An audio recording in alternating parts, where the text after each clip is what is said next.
Oi pessoal, esse daqui é um vídeo para explicar o funcionamento do emicizumab e do fitusiran. E antes de explicar como é que funcionam essas medicações, a gente tem que entender um pouco sobre alguns fatores da coagulação que são importantes para esse entendimento. Então, começando com rompimento de um vaso, então essas duas linhas aqui vão representar o vaso sanguíneo, isso daqui representa o rompimento, quer dizer, aqui vai sair o sangue. Quando ocorre esse rompimento, as plaquetas elas se direcionam para esse local para formar um tampão, com o objetivo de interromper o sangramento. As plaquetas formam a hemostasia primária, que é um coágulo fraco. Por causa disso, existe necessidade da formação de fibrina, que vou representar aqui como essa linha vermelha, e a fibrina, juntamente com as plaquetas, formam fibrina. Juntamente com as plaquetas, vão formar uma hemostasia secundária. Agora, para formar fibrina, existe a necessidade da ativação de outros fatores da coagulação que a gente vai ver aqui. Então, quem ativa a fibrina é a trombina. Quem ativa a trombina é o fator 5. Que o fator 5 ele é ativado pelo fator 10. E o fator 10 vai ser ativado por duas proteínas, e são aquelas duas que a gente já conhece na hemofilia.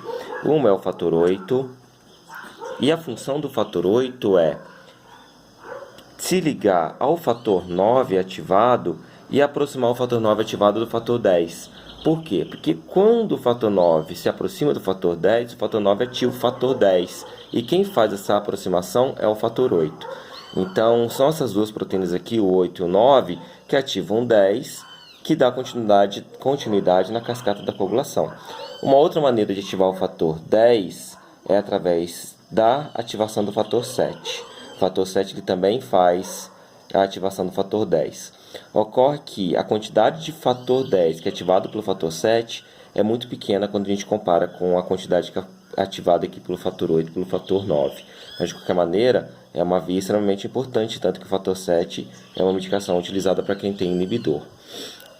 Pois bem, então esses daqui são alguns fatores da coagulação. Isso daqui está sendo explicado bem resumidamente, porque a coagulação é mais complexa que isso. Antes de falar sobre o emicizumab e do fitusiran, e principalmente para o fitusiran, a gente precisa falar sobre os inibidores da coagulação. O que seria? Qual o objetivo desses inibidores?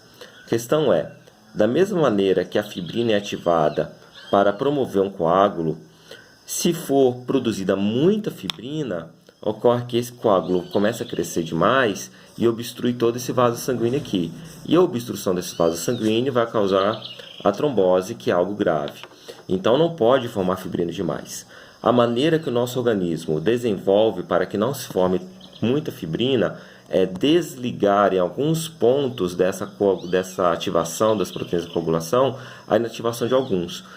Existem algumas maneiras que o nosso corpo faz isso, e uma delas através de uma proteína chamada de antitrombina. Então, o que a antitrombina faz? Ela desliga, vamos chamar assim, desliga, né, essa coagulação, porque ela inativa a trombina, ela inativa o fator 10, ela inativa o fator 9 e ela inativa o fator 7. Então, ativando todas essas proteínas aqui, diminui a quantidade de fibrina que vai sendo produzida, e assim o coágulo fica pequeno dentro do tamanho que ele precisa ficar. Então, vamos falar primeiro do emicizumab. O emicizumab ele vai ser utilizado para quem tem hemofilia A. E ele explora o seguinte: da mesma maneira que o fator 8, quando está ativado, ele se liga ao fator 9 ativado e também se liga ao fator 10, que, como a gente já viu, né, o fator 8 ele aproxima o 9 e do 10, aí o 10 se torna ativado. O que é o emicizumab? É um anticorpo monoclonal produzido em laboratório, e esse anticorpo ele vai se ligar, ele tem dois braços, então esse aqui é o anticorpo. Ele se liga aqui ao fator 9 ativado e aqui se liga ao fator 10. Então vejam, ele novamente aproximou o 9 do 10, agora o 10 se torna ativado. Então o emicizumab, esse anticorpo monoclonal, ele atua da mesma maneira que o fator 8. Tá? Então isso daqui é o emicizumab. Agora o que é o fitusiran? fituziran ele não é um anticorpo monoclonal. Ele é uma molécula diferente. Ele é chamado de RNA de interferência. A gente não vai explicar o que é RNA de interferência aqui, senão esse vídeo vai ficar muito longo, porque é um contexto diferente. Assim, tem que explicar bastante coisa. Mas, para a gente agora, o que basta dizer é que o fituziran ele inibe a antitrombina. Então, é como se a antitrombina parasse de ser produzida, né? Como consequência, o que a gente tem? Essas proteínas não são mais desligadas. O fituziran ele vai poder ser utilizado tanto na hemofilia A, tanto na hemofilia B, pelo seguinte: quando falta o fator 9, né, o 10 não consegue ser ativado e essa via não continua. Quando falta o fator 8, mesma coisa, o 10 não é ativado porque o 8 tem a função de aproximar o 9 ativado do 10. No entanto, quem mais ativa o 10? O fator 7. Só que, como a gente falou no comecinho, o fator 7 ele ativa pouca quantidade de fator 10.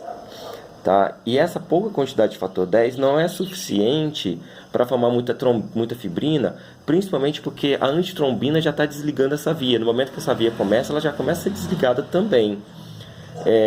Então, quem tem hemofilia A e B não tem o fator 8 e o fator 9, mas tem aqui o fator 7. Quer dizer, nossa coagulação funciona, mas funciona menos. Então, qual que é o objetivo da antitrombina? Qual é o objetivo do fituziran, aliás?